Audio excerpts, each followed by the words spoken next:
はようございます。おはよう日本語です。今朝もいつも通り朝のウォーキングに行ってきました。最近の楽しみは、綺麗なピンク色のサルスベリの花を見上げることです。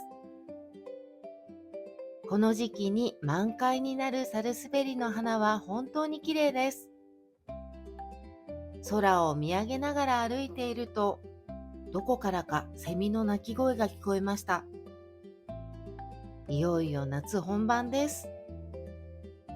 日中はエアコンで冷えた室内で過ごすことが多いので、毎朝こうやって短い時間でもウォーキングをして、適度な運動と水分補給で暑い夏を乗り切りたいと思います。短いのでもう一度繰り返して聞いてみてくださいね。また明日。バイバーイ。